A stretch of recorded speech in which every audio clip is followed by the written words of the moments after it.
Hey guys, welcome back to the channel, and as you can see we got some beautiful cedar boards right in front of us. And actually I kind of got them on accident. Some of you might know that I was actually at a barn site not that long ago, and I just stocked up on a lot of wood that I found laying around on the barn before they demolished it. And when I grabbed these boards, they definitely didn't look like this.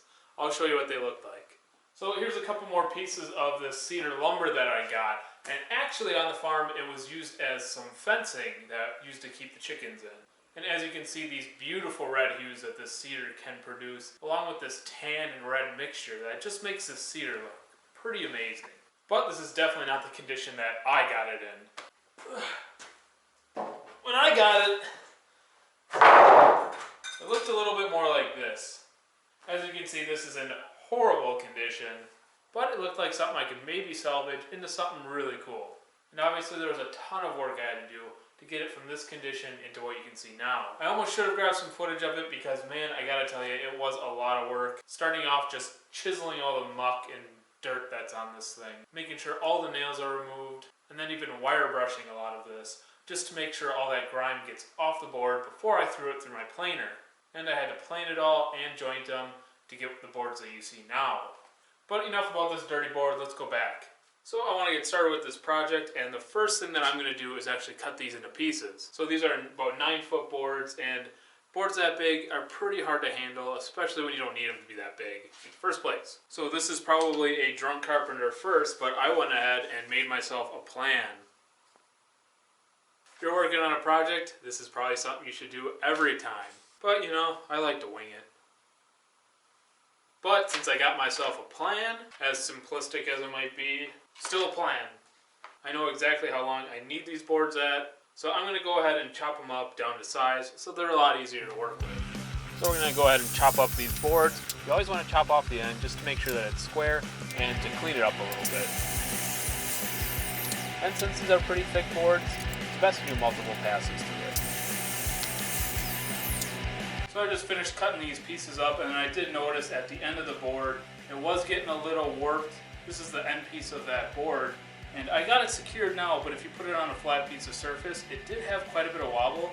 So what I'm using here is my flattening sled. Pretty much all you do, it's got a stop piece on the back here. Put your board up against it, it's wobbling, so you put a shim underneath it and then just grab some hot glue and then make sure that it's in place. And this glue is dry, so I'm going to run this through the planer. I checked the other boards, there isn't really any warpness to that, it's just really this piece. So I'm going to plane it a little bit to make sure that this side is completely flat, take it off the board, put it back through the planer, and then that way I'll have a completely unwarped board. And of course after I do that, I'm going to have to throw those pieces in the planer too to make sure that I got the same thickness for all these boards.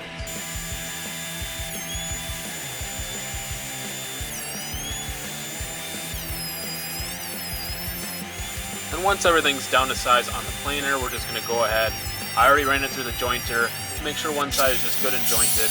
Then we're going to go ahead and throw it through the table saw to make sure that we get it down to size.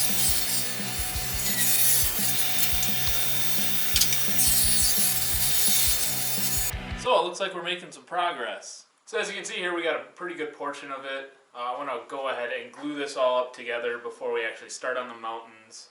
That way when we do the mountains, I'll know exactly where the start and end point is going to be. So there's a couple ways we can fasten these shelves onto our side pieces. One of them is being the pocket hole jig. Just going in on the underside of the shelf and then putting a screw in through will definitely secure it on for a bookshelf like this. But I don't want to have any screw heads in this project, so we're not using that. Instead, I'll be using my dowel jig kit and fastening some of these big dowels inside the shelf here. So what I'm doing is marking the center of these boards. If I can hold this thing with a weird angle. So I'm starting off by just doing the layout of these dowels. I'm just finding the center of the board and where I want to put these dowels and making sure that they line up correctly. Doing this takes a lot of time. And it's extremely tedious and not fun to do, and I don't like doing it, but it does make everything go together much easier, and it holds a lot better than, say, just a pocket hole jig.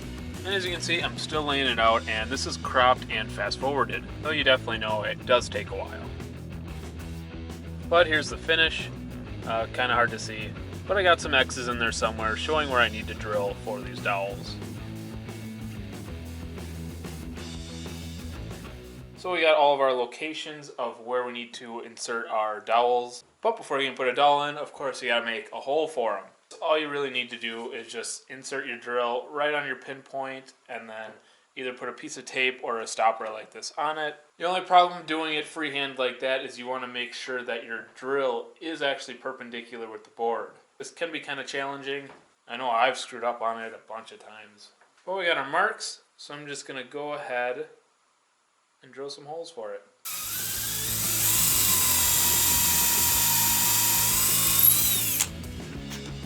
Here we go. Dowel will fit right in like that. Maybe. Tight fit. There you go.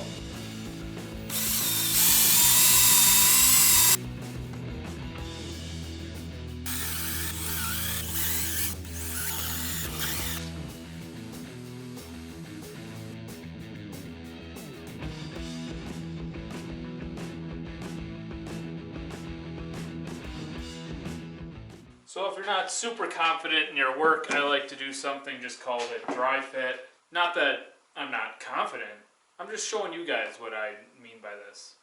But by dry fit, all I mean is that I'm going to go ahead and put the dowels in. I know, kind of a pain in the butt because then you got to take them out, but it's nice just to make sure that everything aligns and that your pieces actually fit together. Ooh. So I'll just be putting this thing all together, making sure that all the dowels fit really good. And I'm just doing this to make sure that it all fits good together before you glue it up, because once you glue it up, it's glued, you can't really do anything else. And if you did a good job on your layout, you have your pieces fit perfectly, just like that. And I feel like I would for sure recommend doing this. Again, it does seem like a waste of time, but if you're not a crazy super experienced woodworker, it's a good idea. There it is, not too shabby. I think this is looking good, so we're going to go ahead and glue it up. And alright, we're just going to start gluing this whole thing up. And gluing up is pretty self-explanatory. I don't need to explain to you how to glue something up. So while we're watching this sweet montage, I'd just like to take the time to say if you do like my videos, and if you are enjoying watching this, please hit that subscribe button. It really helps us out. And that way the next project I'm working on, you can also see that too. But enough about that, let's just get back to this sweet montage.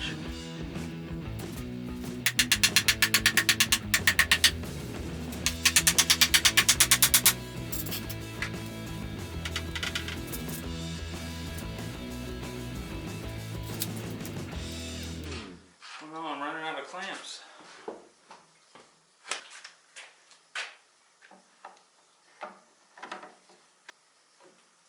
Well, you gotta do what you gotta do. Well, I think I know what to put on my Christmas list. I need a couple more clamps.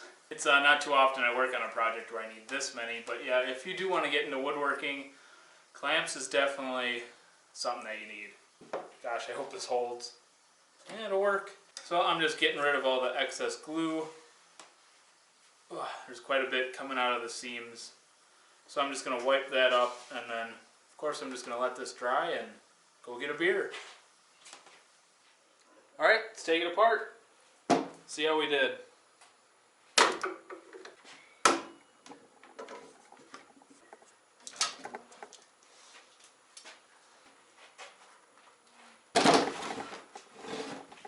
Ta-da! So now we're going to start on the mountains up top. I know I kind of drew out a plan for this, but I didn't know how big I actually wanted these mountains up top, so this is the part where we just kind of wing it. So I just start off by throwing my saw at a 45 and grabbing a piece of wood and cutting it up. You know, there probably is a crazy mathematical formula to figure out how long you got to cut these boards, but I got to tell you, I'm not a smart man. So I'm just cutting it and then kind of deciding, hey, maybe I'll cut it right here, and then I cut another piece, and I'm like, hey, that kind of looks good too. So as I'm kind of trying to design these mountains, I'm just going to go ahead and put them together. The easiest way for me to do that is to just go ahead and glue these up and then nail them together with a nail gun. I'm using an 18 gauge nail gun. That way these nails are small enough to where you won't be able to see it when you're looking on top of this mountain.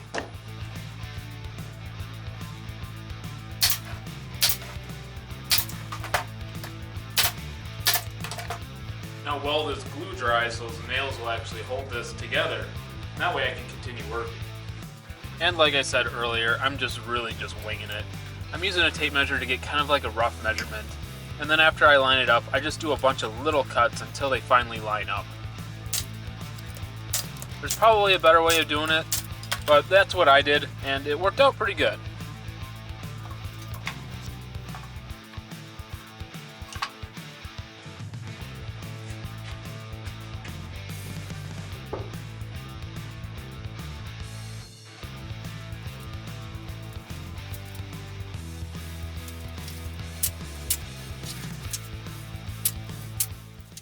So since this is technically a children's bookshelf, we're definitely not going to want any sharp edges on here. You don't want kids running around banging sharp edges. Yeah, I think you get the point. So here I'm just using my router, and I think it's a 1/4 inch round over bit. I'm not positive on that. Whichever one you want to use to just round off those edges.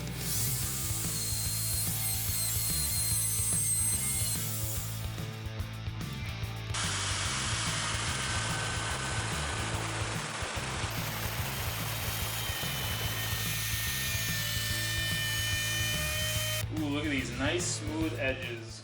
But now that everything looks good with this, we're going to start on our snowy mountain top. What I got for that is just a 1/4 inch piece of plywood that's going to go over the top here. And I'm just going to line this up. I'm going to have like weird glaciers coming down it, so I'm just going to line it up with the top here and throw a clamp on. And over here. I'm going to trace the back of the mountains on the back side here. Pen didn't work.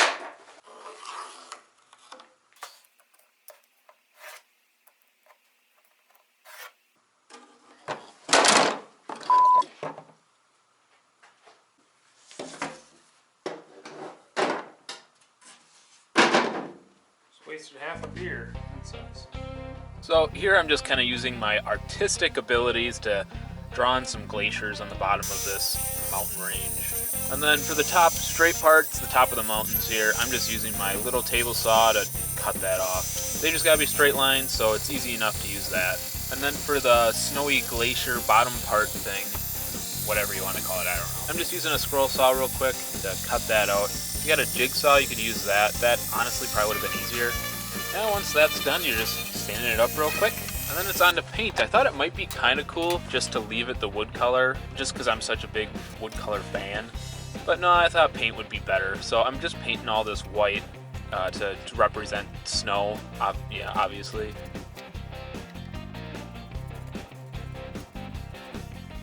Alright, is this dry?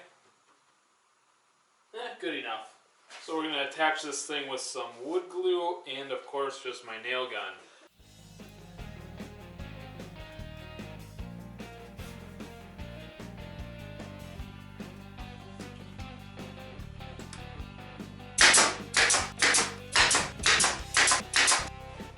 And that'll hold it down until that glue dries.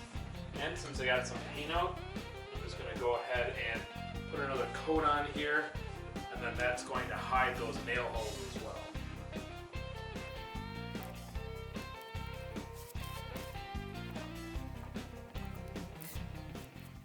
Okay, so we are in the home stretch. We're almost done, guys, but I'm kind of contemplating. I don't know what kind of finish I want to put on here. I definitely didn't want to stain this because I love the beautiful hues of this cedar.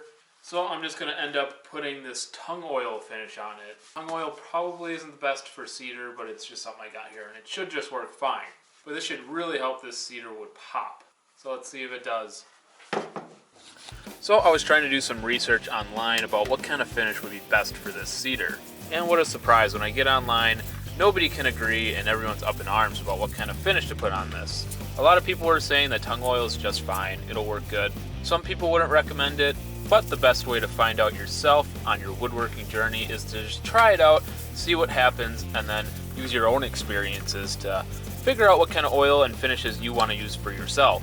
That being said, I just went with the tung oil. I'm going to try it out. And I think it turned out really good. It really makes that red cedar pop. And I'm really impressed on how it turned out. Here is our final product, guys. I gotta tell you, I really like how this turned out. Ooh, book fell. I have to make a couple book stoppers. But as you can see, I got this thing just loaded up with books, and I mean, there's plenty more room on it. And I just gotta say, I really like the cedar wood that I used on this project. Cedar's not a hardwood, but there's a lot of great values to it. It comes in these crazy awesome colors. It's really rot resistant, and hey, it's even a natural pesticide, which hopefully I don't have to worry about that in here, but it's definitely a plus. And as you can see with my mountain ranged theme room here, this red color just really pops, and I just think it looks great in here. And I know my wife just absolutely loves it too. So guys, I hope you enjoyed this video, and I hope I inspired you to make your own bookshelf like this. So go ahead, steal my design. It's actually pretty flattering if you would. And don't forget to subscribe so I can catch you on that next project. Have a good one. You know, I should probably read one of these. I might learn something.